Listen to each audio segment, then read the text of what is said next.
para mim, isto é absolutamente fascinante, que o tópico principal que nós hoje vamos aqui discutir é liderança. É liderança. E é sobre essa égide que todo o programa foi construído. Eu reparei que em todos os blocos havia um cuidado particular de ver homens e mulheres de várias idades, com várias perspectivas, e que o tópico subjacente era precisamente nós explorirmos e celebrarmos essa diversidade. E a certa altura senti-me razoavelmente inteligente, porque a Paula diz assim: mas para nós isto é normal, porque este alinhamento é aquilo que aconteceria se as mulheres tivessem o papel que deviam ter na sociedade, que é absolutamente inclusivo. Portanto, nós não temos nada para dizer só sobre a condição da mulher. E, portanto, eu acho que a Paula merece uma salva de palmas, porque eu acho isso genial. Muito obrigado.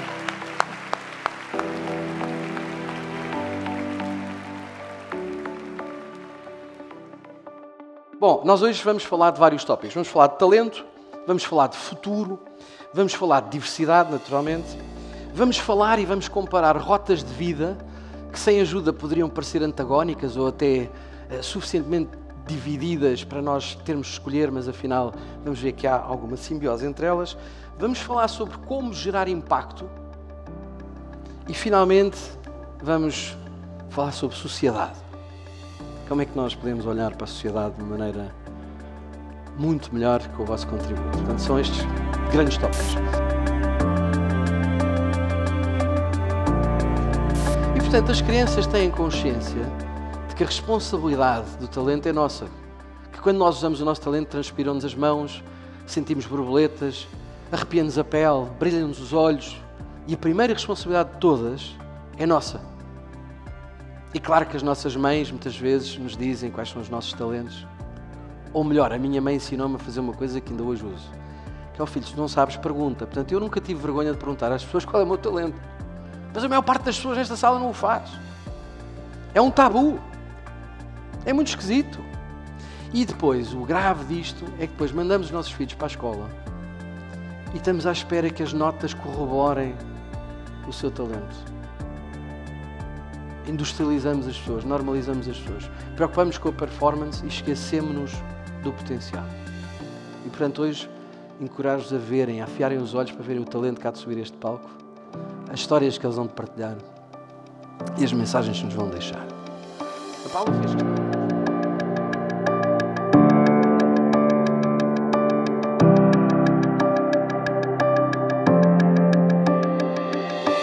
É que a vocação é o caminho, é uma inclinação para fazer um determinado caminho. É um chamamento. É uma coisa mais aspiracional, talvez até mais espiritual. Mas o talento são as ferramentas que nós usamos nesse caminho. Portanto, não haja a menor confusão. Não está nas mãos de Deus usar o talento. Está nas nossas. Muito obrigado. Bom.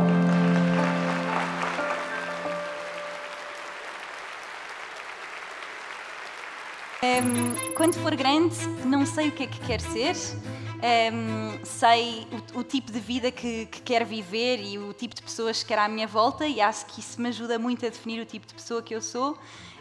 E quando me perguntam muitas vezes qual é que é o meu sonho ou o que é que eu quero fazer, eu digo sempre que tenho muitos sonhos e que é normal irmos mudando os sonhos ao longo do tempo. Se calhar há uns anos atrás, antes de ter começado a minha vida fora, o meu sonho era agora tenho sonhos completamente diferentes e o que é que eu quero fazer. Valorizo outras coisas que se calhar há muito tempo não valorizava, as coisas mais simples da vida, como respirar ar puro, poder comer comida saudável, ter boas pessoas à minha volta, ter saúde, ter uma família que eu amo, esse tipo de coisas que são tão importantes na nossa vida e que sem dúvida nunca estão separadas da nossa carreira e da nossa vida profissional, que no fundo é uma das conversas que vamos ter aqui hoje. Muito bom. Estão a ver?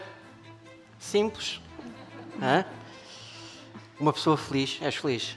Sou muito feliz. Sou muito feliz. Há um autor que eu gosto muito, conheci o ano passado, que era o former presidente da X, que é uma empresa que está dentro da Alphabet da Google. Ele chama-se Mo Gawdat, tem um livro que é o Soul for Happiness. Basicamente apresenta uma fórmula em que diz que o segredo da vida são life events minus expectations, ou seja, todos os nossos eventos menos a expectativa. Ou seja, se vocês estiverem à espera de beber um café quente hoje no pequeno almoço e o café estiver frio, vão estar infelizes. Se estivessem à espera de um café frio e o café estiver quente, vão estar infelizes. Ou seja, o que ele diz é temos que viver a vida sem expectativas, o que na minha opinião é quase impossível, mas ele costuma-se apresentar como eu sou a pessoa mais sortuda do mundo. E eu comecei a apresentar-me como eu provavelmente sou a pessoa mais feliz do mundo, ou pelo menos para mim sou uma pessoa muito feliz. E normalmente isto causa alguma estranheza, mas gostava que mais pessoas tivessem essa possibilidade, e é por isso também que trabalho em muitas outras áreas como educação, para que mais pessoas tenham a oportunidade para construir uma vida que realmente querem viver, porque ao final do dia é só isso que interessa. Tu sentas-te com o Hermínio Monteiro, da CIP, para o Conselho da Estratégia de Investimento, da Atração de Investimento.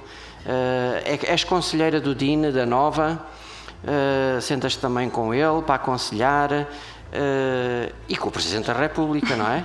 E, portanto, ela ainda não está no Conselho de Estado, mas porque não está no Conselho de Estado, caráter excepcional, pode pronunciar-se sobre o que diz a estas pessoas. O que é que tu lhes dizes? O que é isto da relação intergeracional? Quando me sento nestes fóruns diferentes, discuto sempre temas com ângulos e âmbitos também muito diferentes. No lado da educação, com o DIN, o meu principal papel, e acho que isto é muito importante, eu não me sinto sozinha, sinto-me sempre em grupos de pessoas, com experiências também diversas. Por exemplo, com o Presidente somos 30 jovens de áreas completamente diferentes, desde psiquiatras, arquitetos, para tentar falar sobre o que é a sociedade civil e as preocupações que nós vemos na sociedade da nossa perspectiva, porque vamos ser provavelmente os futuros a construir o amanhã, o tal próximo dia. Com o DIN também, com um grupo de pessoas que são alumni, portanto fazem parte dos antigos alunos, neste caso da Nova SBE, e que também trazem as suas diferentes perspectivas, e acho que isso é muito importante. Eu não me sinto sozinha. Quais é que são as preocupações que mais temos, os problemas, mas também as soluções? Isto foi uma coisa que eu aprendi no início da minha carreira com um dos meus mentores, que me dizia: quando damos feedback numa empresa, não podemos trazer problemas. Teremos de trazer o problema, mas sempre uma solução. E é exatamente esse pensamento orientado à solução, que também é muito cultural, e sempre pensando nos dados, o que é que os dados nos dizem, como é que nós podemos encontrar uma solução prática, positiva, em vez de passarmos o tempo todo a discutir os temas. E a queixar. Exatamente, com base num achómetro, temos os dados e percebemos como é que nós podemos encontrar um gap, como é que o podemos fechar, como é que podemos encontrar soluções. A Mafalda foi distinguida pelo Financial Times e a primeira selecionada como líder mundial promissora pelo St. Gallen Simpósio. Qual é a palavra pela qual gostavas... É verdade.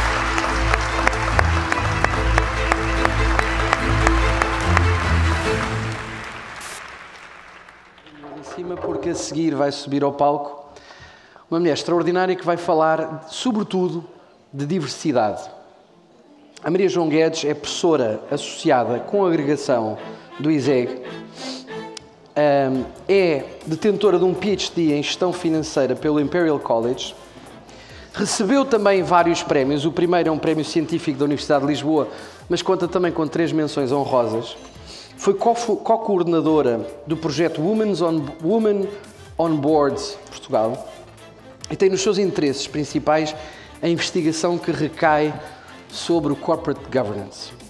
Em particular, nós vamos ouvir algum trabalho recente, mas que tem como objetivo olhar para a performance e sobrevivência das empresas quando olhamos pela lupa da multidisciplinaridade. Portanto, vamos ver liderança, género, igualdade, ciência política, elementos psicológicos e fisiológicos do comportamento do gestor e como elas afetam o investimento financeiro, mas talvez até mais do que isso, a própria sociedade e a maneira como nós olhamos para o tema da diversidade. Maria João, muito obrigado.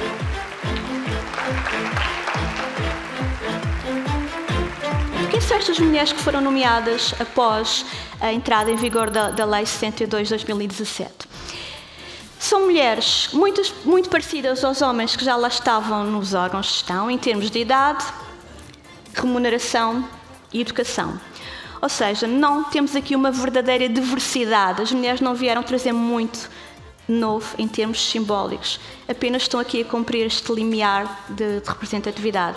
E isto tem que ser estudado, tem que ser criadas condições para as mulheres terem os cargos que aspiram, porque não são diferentes em nenhuma destas circunstâncias, não são diferentes a experiência, não são diferentes a idade, não são diferentes a educação. Então, se não são, porquê é que não estão? Porquê é que não são mais mulheres nomeadas CEOs? E as meninas estão sempre as princesas à procura das coroas.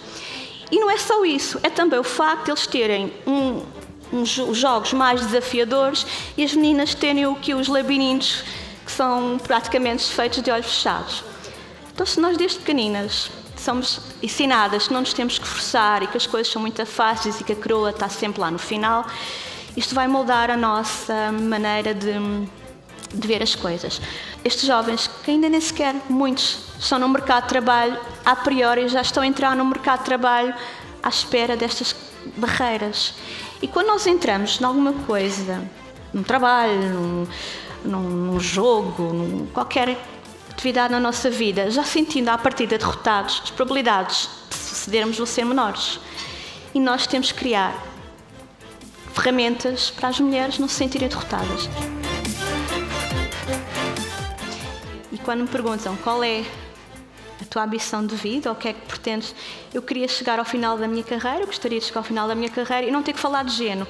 Era sinal que tinha estes meus 20 anos de experiência, tinham já servido para alguma coisa e que não havia distinção de género nas empresas, nas escolas, nas organizações. Obrigada.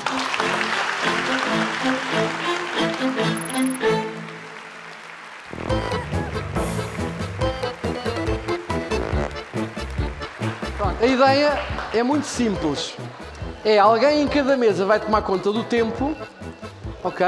Vamos pôr o timer para 2 minutos e é com as cartas tentarem responder por categoria, ok? Tirem as 2 cartas de instrução e tentem responder a todas as outras. Vão pondo assim as cartas, todas as outras pessoas na mesa estão só a escutar, ok?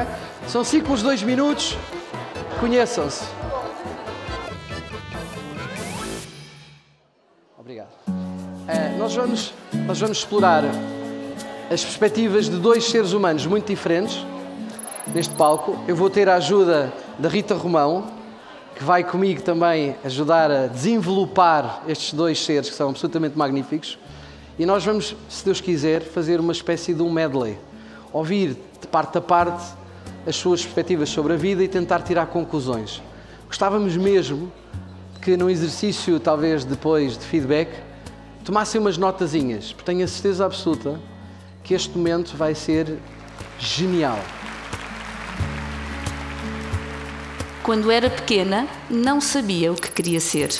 Queria ser feliz e era obcecada em ir para a universidade. Queria ter filhos, queria estar com eles e, sobretudo, queria que eles estivessem com ela sempre ao longo da sua vida. Diz que o que a torna única é, imaginem, ser normal. A Cristina acredita que foi convidada para falar hoje porque pode ser vista como um role model. Tem efetivamente uma carreira notável, apesar de, como ela própria gosta de frisar, ser uma pessoa com características normais. E quando falamos dos ingredientes de uma carreira de sucesso, na verdade eu acho que a receita é bastante simples. E já ouvimos falar de alguns dos elementos hoje, durante a manhã. Paixão, se não estivermos a fazer aquilo que verdadeiramente gostamos, não estamos no nosso melhor. Persistência, para seguir o nosso caminho e sermos sempre fiéis às nossas crenças, aos nossos valores. E aprendizagem, porque obviamente vivemos num mundo de constante mudança, de elevadíssima complexidade. Depois tenho a crença, talvez inspirada pela minha heroína, a minha mãe, de que nada se faz sem muito trabalho e ser uma equipa fantástica à nossa volta. Portanto, é uma receita algo simples. Eu confesso que gosto muito de cozinhar e, portanto, o conceito de receita aqui faz-me todo o sentido e, fazendo o paralelo, Eu não acredito naquela tática da cozinha em que seguimos milimetricamente as receitas. Acredito numa boa dose de intuição, numa boa dose de inspiração, mas muito amor, muita dedicação. Ele é pessoa de dizer tudo e, portanto, eu também não vou fazer cerimónia a apresentá-lo. Ele frequentou o curso de História, mas as dificuldades da vida transformaram num jornalista de sucesso e muitas outras tantas coisas. Nos talentos, quando lhe perguntei, ele disse que tinha a criatividade, a inquietação e a inquietude, coisas diferentes, note-se, o otimismo e uma vontade de ser tudo, que eu achei fantástico, nunca tinha ouvido. Quando lhe perguntei pela família, ele disse, bom, eu sempre achei que tinha uma família especial e eu próprio sou especial porque sou fruto do único encontro que o meu pai, sendo homossexual, teve com uma mulher. Fiquei desconcertado. Pedi licença ao Luís para contar esta história e ele disse-me, de mim podes mesmo contar tudo. Porque continuo a achar que é possível tudo, porque tenho em casa o meu bloco de notas com todas as possibilidades em aberto e acho que até ao fim da minha vida vou poder fazer tudo. Gostar de pessoas, gostar de livros, gostar de tentar, gostar de falhar, porque o facto de experimentar coisas novas implica que o risco de falhar seja um risco óbvio, não é? E a vida é isto, nós falamos muito da felicidade e sonhamos com a felicidade, mas a felicidade é uma ideia muito reacionária, não é? A felicidade em permanência é uma coisa que não se deseja, claro. Porque a felicidade em permanência aboliria o questionamento, aboliria a necessidade de perguntar, abolia por completo esta vontade de sermos pessoas, não é? E, portanto, eu acredito muito na pergunta muito mais do que na resposta, porque qualquer pessoa brilhante, cientista, consegue responder a uma pergunta, pode gastar uma vida a responder a uma pergunta, mas quando responde a uma pergunta, nascem 10 novas perguntas que não existiam antes. Que o exercício de questionarmos é um exercício absolutamente fundamental. Aliás, já vem agora a ser reforçado com os temas de Generative AI e de repente estamos todos a falar sobre Prompt Engineering e como fazer perguntas. Portanto, acho que é verdadeiramente uma arte da qual nós temos que dominar. E dizem que a prerrogativa de um bom líder é fazer boas perguntas, não é? Portanto, é realmente muito inspirador. Cristina, pegando nesse mote, eu tenho mais uma pergunta para ti, efetivamente, e tu tocaste aqui um bocadinho nisso e foste falando ao longo da tua vida, e como tiveste aquele wow moment, foi um wow moment, foram vários wow moments, ou queres-nos contar um bocadinho o enquadramento, essa história, o que é que levou a esse breakthrough, não é? Qual foi o clique? Se é que houve um ou vários momentos de clique? Houve, obviamente, vários momentos de clique, não é? O momento em que eu percebi que o que tinha que fazer não era ter as respostas, mas sim responder. O momento em que percebi que falar sobre mim não era falar sobre mim, era falar sobre a minha equipa. Eu fui uma daquelas pessoas que durante muito tempo acreditava que contar o que fazia era um sinal de arrogância, até que houve um dia em que um mentor me disse: Cristina, tu tens que perceber que quando estás a falar sobre os teus sucessos, não estás a falar sobre os teus sucessos pessoais, é os sucessos da tua equipa.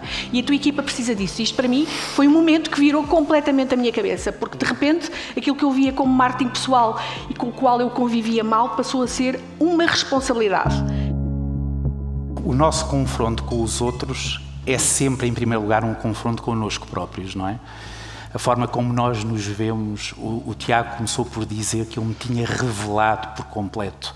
Eu, desde há 20 anos, que assumi que não podia ter segredos. Não porque sou alguma coisa importante mediaticamente, mas porque isso me salvaguardava de uma série de coisas, a começar por esta coisa que é fundamental para todas as pessoas, também que querem ganhar, também que querem ocupar um lugar que não existe antes de ser ocupado, têm que estar apaziguadas consigo próprias.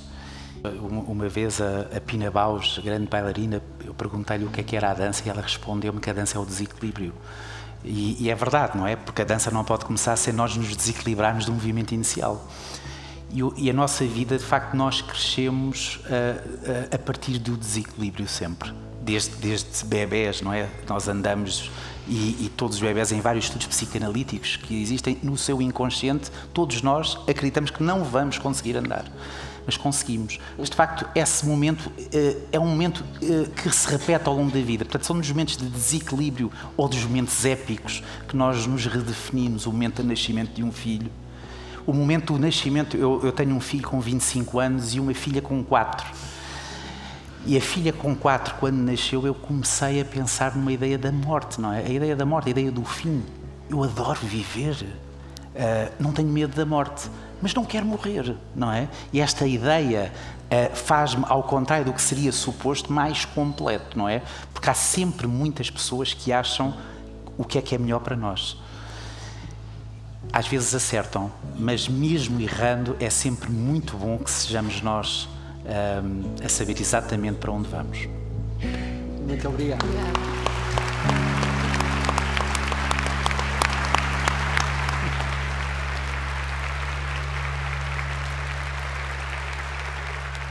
Eu acho que a maior parte das pessoas o conhece, sobretudo, pelo seu trabalho com as crianças que têm sonhos. Mas não para aí, porque de facto o Frederico gosta de desafios, é uma pessoa que, apesar de ter os pés bem assentes na terra, está permanentemente preocupado com a ideia de como criar mais impacto social. E, portanto, eu estou aqui só a encher chouriços para poder empilhar as cadeiras, como já se aperceberam, e dar o palco ao Frederico, porque eu sei que ele vai arrasar. E já agora, só para teres a certeza, quantas pessoas é que já sabiam quem é o Frederico? Ponham a mão no ar, por favor. Pronto, como vês, não era preciso ler a tua biografia toda, pá. Tu és um gajo famoso, anda cá para o palco, só chegou o Frederico. É evidente que todos os agentes de um sistema, a começar pelos seus líderes, que têm a capacidade de condicionar a narrativa, são obviamente agentes da sua mudança. E, portanto, aquilo que é necessário é mudar o sistema através do envolvimento direto das lideranças. Mas a questão é que não são só os líderes que estão permanentemente a escudar-se nos problemas do sistema para não assumirem a responsabilidade ou a responsabilização pela decisão das mudanças que são necessárias fazer. Quem é que daqui, e agora sejam honestos, nunca disse a culpa é do Costa? Come on. Quem é que daqui nunca disse a culpa é do treinador, a falar do Benfica ou do Sporting? Porquê é que é altamente assustador pensar em mudar um sistema?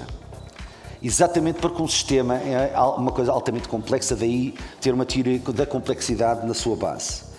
Um sistema, o que é? É um conjunto de subsistemas e microsistemas, para ver a complexidade, em que cada sistema tem um conjunto de agentes que se interrelacionam entre si de determinada forma, com determinada qualidade, produzindo resultados distintos, mas que interagem entre si. E, portanto, para mudar sistemas, não basta resolver sintomas ou focar-se em sintomas, é preciso ir fundo nas raízes dos problemas. E isto demora tempo. E nós não temos paciência. Nem há bocado, quando eu cheguei, fiz aqui um momento de networking e alguém na mesa citou Einstein, que dizia que se eu tivesse 1 hora para resolver o maior problema do mundo, passava 55 minutos a pensar no problema e 5 minutos na solução. Eu diria, se nós queremos fazer mudança sistémica como deve ser, devemos contribuir para que os agentes do sistema tenham uma consciência diferente, primeiro, sobre o seu próprio problema. Segundo, devemos trabalhar com eles para que eles consigam criar mecanismos para a mudança e só depois, naturalmente, as soluções vão surgir.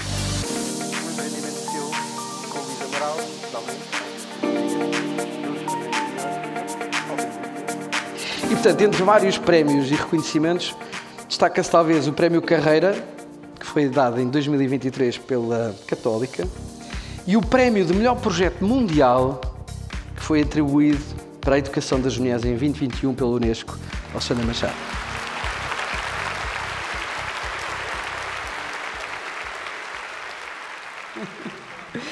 Vou tentar não me emocionar com a beleza do caminho. Porque muitas vezes muitas pessoas me perguntam, é sempre a pergunta inicial, é como é que tudo isto começou? O que é que te deu na cabeça para estar diretora-geral da Nike e de repente começar ser esta maluca que o Fred falava, uma empreendedora social? Que maluca é essa? Que maluquice é essa? E o ponto é que não são só as pessoas que me perguntam, é eu própria me pergunto, muitas vezes me pergunto, o que é que me deu na cabeça? Então, lembro-me em particular, algo que vos queria, esta viagem mítica de comboio que eu fiz, de Nampula até Coamba, são 14 horas de viagem. E era uma viagem de comboio em que parava em todos os apiadeiros, não é? Todos os apiadeiros, e que só existiam mulheres naquele comboio. Wonder why. E, basicamente, quando comecei a perceber os apiadeiros, vi que cada apiadeiro era um mercado de trocas comerciais e que as mulheres iam trocar aquilo que tinham produzido na sua machamba com outras mulheres que estavam. E naquela viagem eu estava ali no maior dos desconfortos. Imaginem o que é uma viagem daquele tipo, mas completamente a sentir-me a Alice no País das Maravilhas. Fantástica e fascinada, delirante com o sol moçambicano, com aquelas histórias que realmente mudaram a minha vida. Histórias de mulheres de poligamia, histórias de mulheres que casaram aos 12 anos, que têm 7 ou 8 filhos, que não sabem como os sustentar, que não têm educação, histórias de violência, mas histórias difíceis, de todo histórias tristes, porque elas não contavam isto, cantavam com aquela alegria, não é? E eu pensava aqui para os meus botões, não é? Que heroínas são estas? Que mulheres fantásticas são estas? Que erguem literalmente uma nação, que cuidam e que educam 7 ou 8 filhos, sem qualquer possibilidade. Que mulheres! E para mim aqui, de facto, liderança de Maria. Era a liderança de uma mulher. O percurso hoje da Girl Move, a Girl Move é uma academia de liderança que é muito marcada por o estilo de liderança daquelas mulheres, daquela simplicidade, daquela beleza, mas também na dificuldade.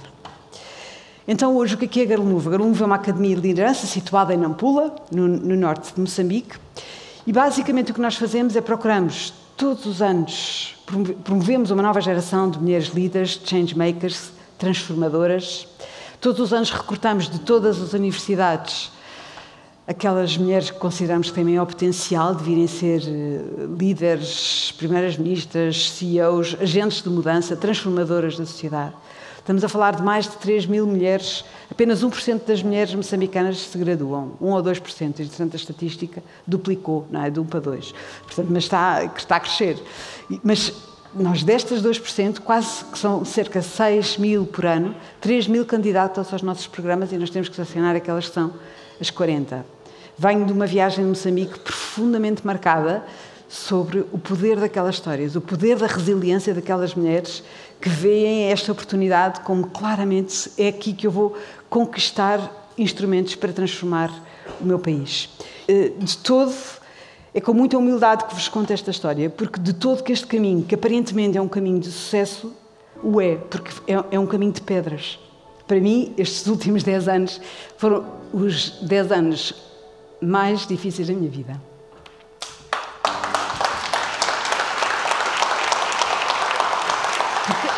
Porque as histórias daquelas mulheres que eu ouvi no comboio, de todo que eram fáceis. As histórias das Girl Movers, e quem já as conheceu sabe, de todo são inimagináveis. O que elas passaram para chegar à situação onde elas estão. De todo. Mas aqui a questão não tem a ver com a dificuldade. Aqui a questão não tem a ver quantas pedras nós encontramos no caminho. A questão é qual é que é a atitude que nós colocamos quando as pedras nos aparecem.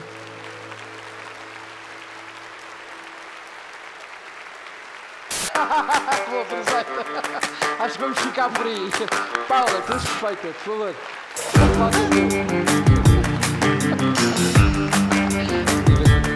E parabéns pela forma brilhante como uniste, ligaste todos os momentos desta manhã. Hoje, neste evento anual da PWN Lisbon, num ano em que esta organização assinala 12 anos de vida e o ano em que verificou o maior crescimento de sempre do seu universo de membros registados, atualmente mais de 1.700, eu digo com muito orgulho,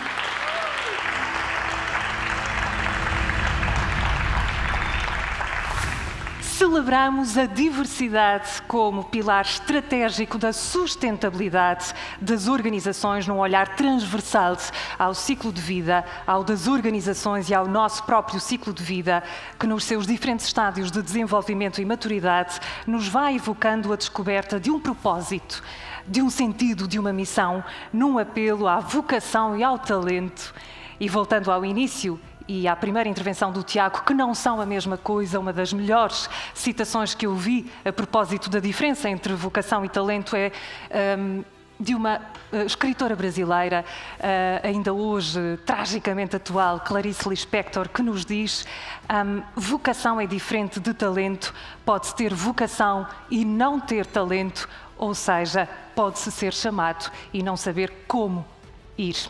Reforço aqui o propósito da PWN Lisbon ser referência na construção e consolidação da liderança numa visão inclusiva, assente nos critérios da diversidade, equidade e igualdade e procurando o desenvolvimento da pessoa numa perspectiva integral ao longo da vida. Apesar de estar sempre implícita essa motivação, aliás, essa inegável necessidade, atendendo aos indicadores que todos conhecemos e sobre os quais a Maria João hoje nos falou de uma forma mais aprofundada, não é de empoderamento de mulheres que nós falamos, mas de uma preparação para liderar. Aquele espaço de descoberta de quem somos, de onde vimos, para onde queremos seguir, com que finalidade, não com que fim, mas com que finalidade, com que intencionalidade, com que propósito.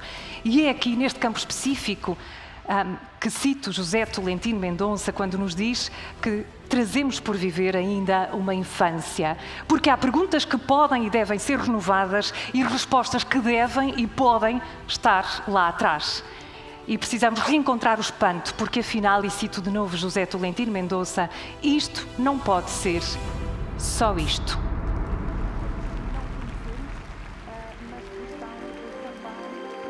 Olhemos para o que somos e para o sentido da nossa vida a partir desta noção de sustentabilidade, com diálogos intergeracionais, com todos os baby boomers, a geração X, a geração Y ou os millennials e a geração Z. Com laços entre culturas, com a tecnologia, a inteligência artificial, a relação com o outro. E essa relação com o outro não pressupõe estar ao espelho para nos enfatizarmos refletidos. É projetar no outro, por mais diverso que seja de nós, o melhor que se tem com o desidrato de o motivar à irreverência de fazer exatamente o mesmo. Isto é liderar.